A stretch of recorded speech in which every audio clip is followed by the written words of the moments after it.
Hello, hello.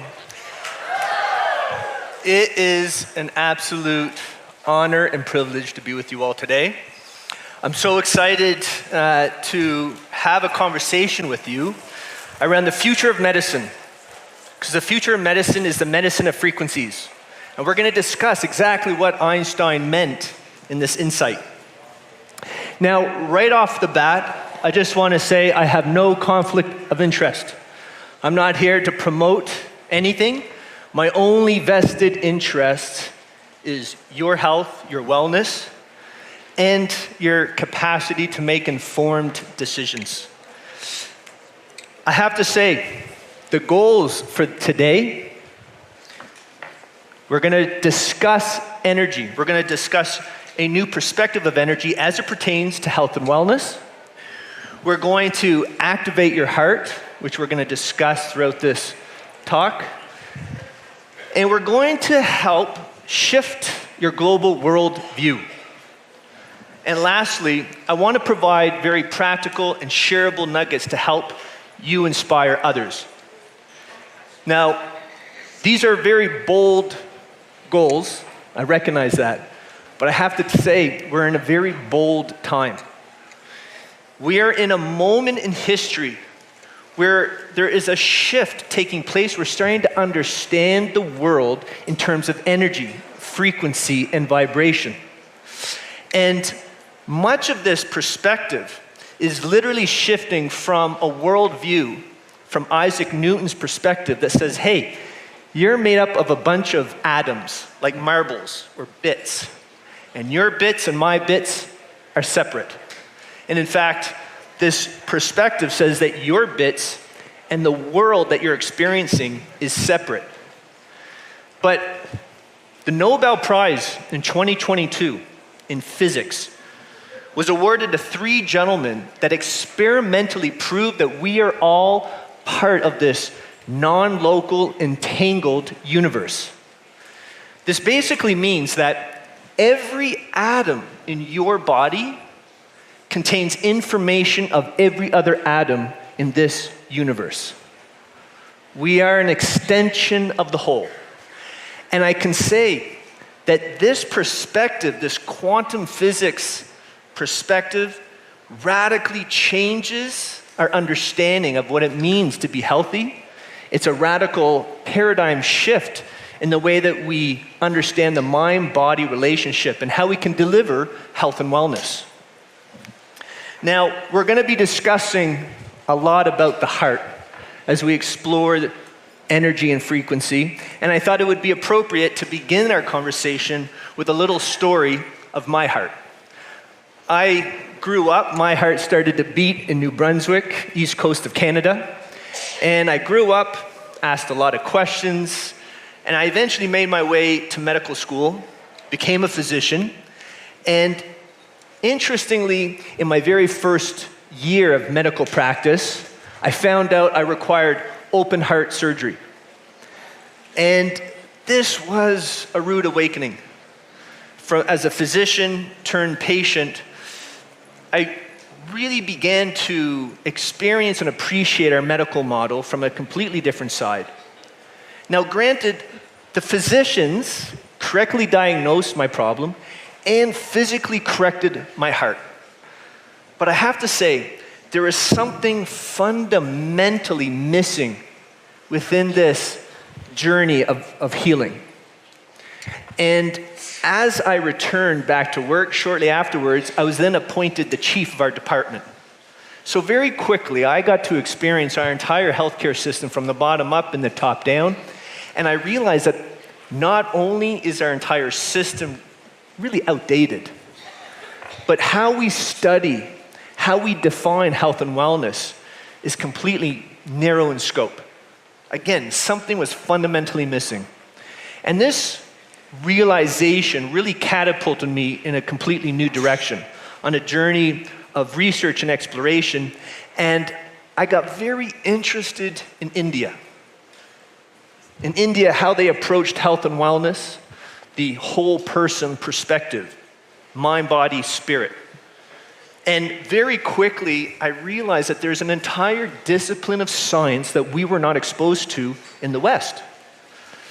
And it fascinated me because when I was there, meeting with different, spiritual practitioners, spiritual communities, these swamis had such a profound understanding in science, particularly physics. And it bewildered me in the beginning, like, why in the world would this, spiritual master, the spiritual practitioner have any interest in physics and science? But then there was this light bulb moment. As Einstein said, everything is energy. Your thoughts, your emotions, these are forms of energy. And the more that we understand energy, the more that we can begin to understand how our thoughts and our emotions can be used for health and wellness. Now, as a radiologist, this really resonates. We do not use prescription pads. We don't use scalpel blades. We use technology like an MRI machine or a CAT scan to literally dissect the human body like a loaf of bread without a scalpel blade. And the only reason why that is possible is because we are all beings of light. Think about it. We're all made up of trillions of cells. Those cells are made of molecules. Molecules are made of atoms. And atoms are 99.9999999% space. High frequency vibration of energy. So much of my work now is helping people appreciate this fascinating intersection where we are today, where science and spirituality are now intersecting. It's weaved together. These are not two ends of the spectrum. When you take a step back far enough, you realize what we're talking about is one circle. So, to do this, I've created this lens, this diagram, that helps us understand where science and spirituality are now intersecting. And if you take a moment to really examine this image, what we're looking at are two diagrams superimposed on each other. Einstein is staring at this middle piece called the vector equilibrium. The vector equilibrium in this diagram represents all of our modern science and technology, our understanding of energy from our modern perspective.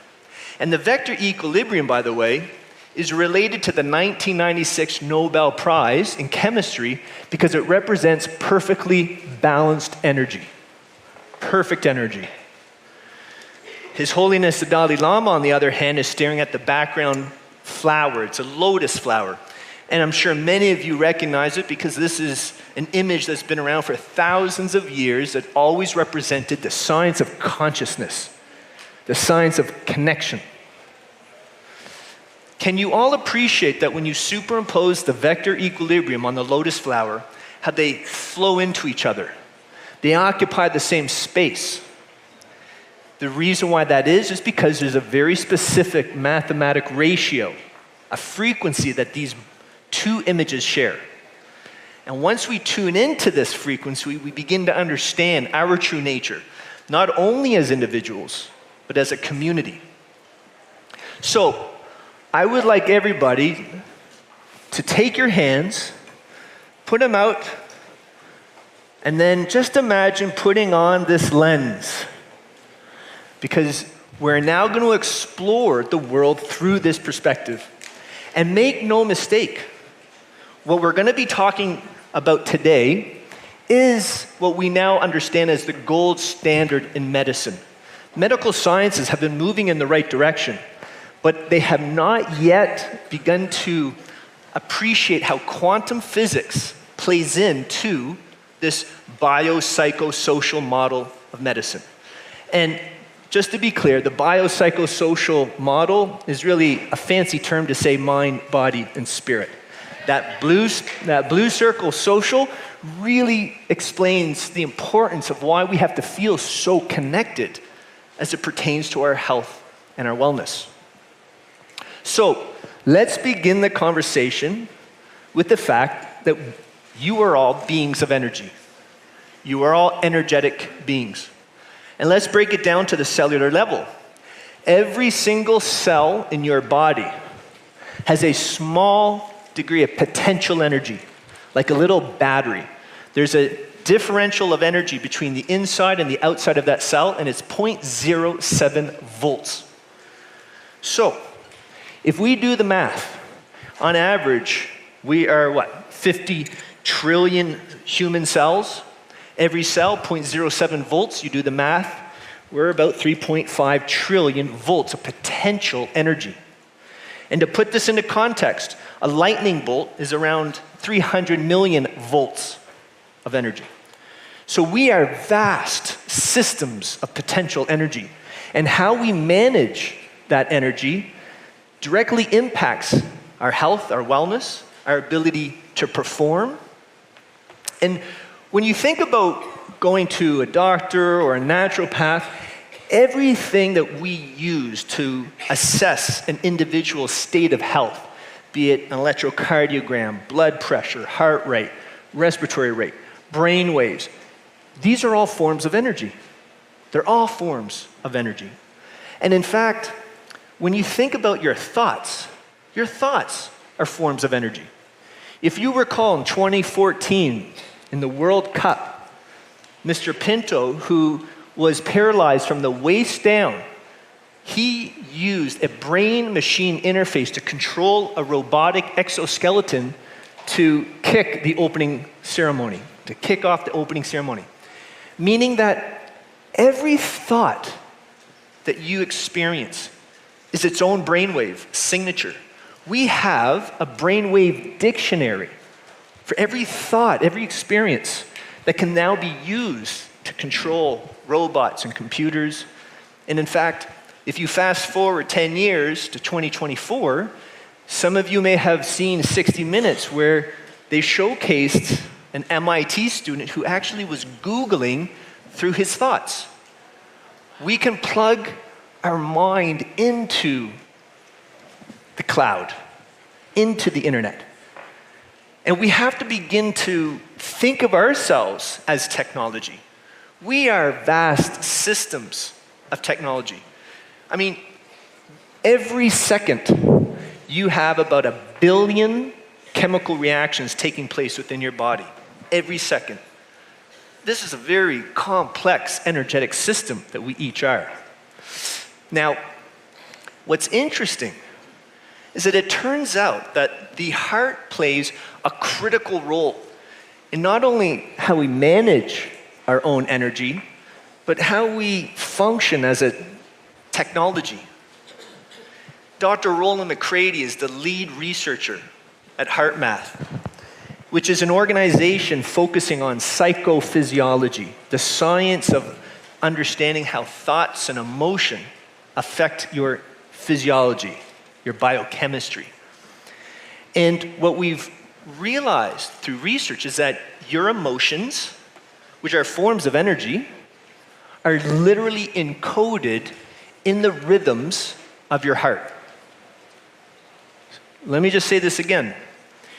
Your emotional state, what you are experiencing in any given moment, is information that is actually encoded within your heart rhythms. Here are two diagrams, two graphs. Imagine having Jake and Kai up on stage, and they're both wearing heart monitors, okay? Now imagine one of them is represented by the red graph. One of them is very anxious, perhaps nervous. You can notice how the heart rate variability is very irregular. And heart rate variability is actually the measurements of the interbeat intervals. From beat to beat, that time interval is constantly changing. And this is called the heart rate variability. And in the red graph, you can see a heart rate variability is extremely erratic, very irregular, and this is called incoherence. Now, the blue graph, on the other hand, this is called coherence. When you feel good, when you feel kindness, compassion, love, like you're in the flow of life, your heart rhythm becomes very nice and rhythmic, and this is called coherence. Now, to be very clear, These, Kai and Jake could have the exact same heart rate. It's not heart rate that we're talking about. We're talking about the rhythms in the heart rate variability, which is encoding our emotions. Okay? The reason why this is so important is because this information that's encoded within our heart rate variability is being sent up to the brain. It hits the thalamus, which is in the central part of the brain, and the thalamus is like a relay station which eventually sends that information to the rest of the brain. So I want you to think back in times where you were so stressed. Maybe it was for an exam or for a presentation, and the moment you get up to perform, you're so nervous that all of a sudden your mind goes blank. You're studying for an exam for weeks, and when the time comes to write the answers, you don't know what you know anymore. Think of times, however, on the flip side, when you just feel so amazing. Maybe you love sports. Maybe you love presentations, and you just are in the flow of life. The experiences between these two situations are greatly related to the rhythms, the signals of energy that is coming from the heart going to the brain. So imagine now having a very irregular rhythm of energy, chaotic, being sent from the heart to the brain. It inhibits our capacity to think. It inhibits our ability to perform. So the areas of the brain that's affected by the heart, literally, how we think, how we act, how we feel, how we perform, how we further self-regulate in moments of stress and angst. Now, when you are in a state of coherence, something magical happens. You see, your heart rhythms synchronizes with your brain waves. This in physics is called entrainment. These two rhythms can phase lock, and then they begin to feed into each other, so they become stronger, right? Increased in amplitude. And essentially now what happens is that your heart and your brain literally is now functioning like a single organ. And in that moment, your brain is functioning at an optimal level. Okay? It's optimized. And there have been extensive research looking at the effects of this state of coherence, what it does to an individual's state of well-being. Here is a graph of a study that was done with patients with diabetes, a very high-risk group, very often afflicted by mental health. And you can see that within 6 months, pre and post, you can see significant improvement in mental health, in their mental health. Radical improvement. And in fact, in a separate study where they introduced these techniques to high school students, you can see how college prep scores increased by 73% by simply introducing simple techniques that allows us to optimize our internal energetic frequency, which in turn affects the way that we think, act, feel, how we perform. Now, it's not just the brain that is receiving the benefit of the heart. If you imagine, the heart is pumping energy through your entire body. The rhythms of the heart is literally sent to every cell in your body. So imagine we all get into a bus, we go to the symphony, we're there early, and all the musicians are now on stage and they're warming up with their instruments. Every musician is playing their little bit, but nobody's synchronized with each other. The conductor hasn't shown up yet. We in the audience would perceive that as noise, incoherent noise. The moment that the conductor shows up and synchronizes all of these musicians, now you have a beautiful piece of coherent music. The heart is the conductor. Every organ system literally is like a musician. And when we are in a state of coherence, our organs, our biorhythms, they all synchronize to create this beautiful, optimal, energetic frequency. Everyone following? This affects every system. Your cardiovascular system, your respiratory system, the cerebral spinal fluid pulsations around your brain and your spinal cord, even the electric potential in your skin.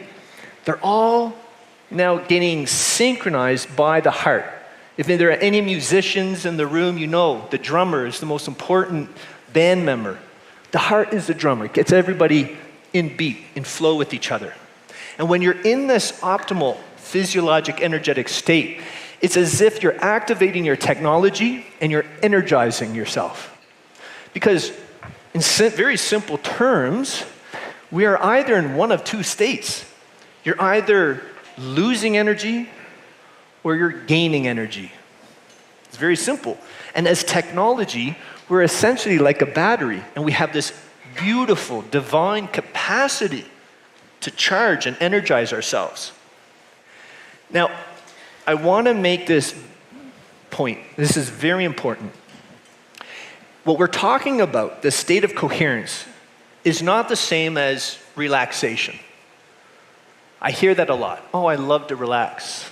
I love to cook, and it helps me relax and unwind, which is wonderful. But this is not coherence. In this graph, you can see on the top left, in relaxation, you see the heart rate variability. When you do a power spectral analysis to see what's the frequency, what are the frequencies within that heart rate variability pattern, you can see on the top right that there are many frequencies and really nothing that's, of high amplitude. But when you compare it to the bottom left of feeling appreciation, which is one of these emotions that can cultivate coherence, you can see now that the frequency, there's a massive spike at 0.1 hertz. And when I say a spike, if you look at the units, we're talking 700 units as compared to 150 in the top, when you're just feeling relaxed. What this is telling us is that when you're in a state of coherence, you're actually cultivating a very specific energetic frequency of 0.1 hertz. And when you cultivate that 0.1 hertz, you are literally activating your technology. And what the studies have shown is that this is key, it's pivotal in how we modulate our genetic expression, how we create the proteins that basically give us life from our genes. And when you cultivate coherence, they can actually see how the DNA, which is typically, our genetic material, is typically very tightly wound up.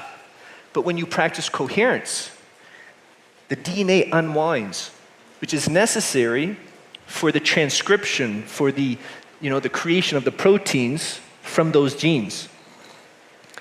Now, just last year, August 2023, UC San Diego studied coherence, and they found there is an inverse correlation with the amount of time and experience of cultivating coherence with SARS-CoV infection.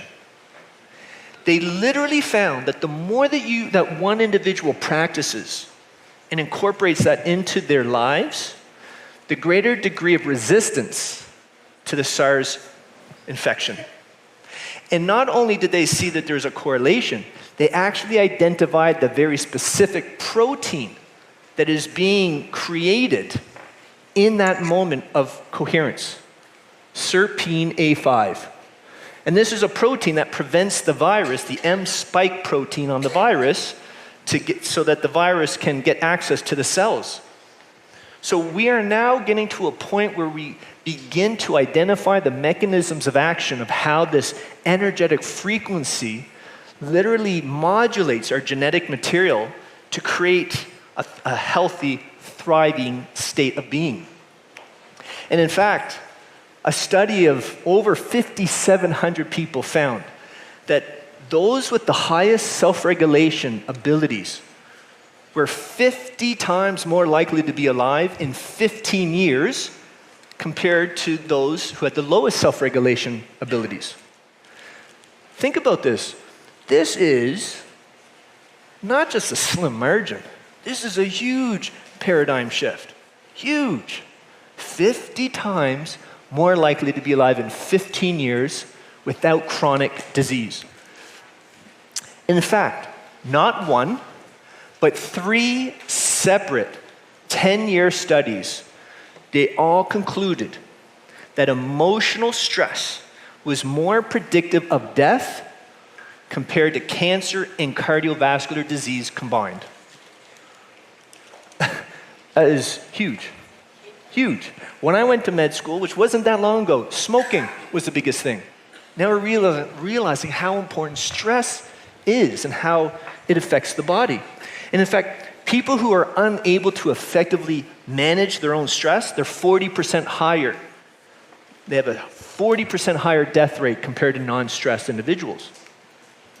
And the great news, why I'm so excited, and I know that you're going to be all very excited, is that in a study of 1,200 people, those who are at the highest risk of poor health, once they begin to learn how to alter their unhealthy habits physically and mentally, they are 4 times more likely to be alive in 13 years compared to an equal-sized control group. So the mere capacity of informing someone, helping them cultivate these skills can drastically improve their health and well-being. Another piece of great news. The mind functions like a muscle. Dr. Sarah Lazar from Harvard showed that when you take people off the street, you teach them how to flex that mental muscle.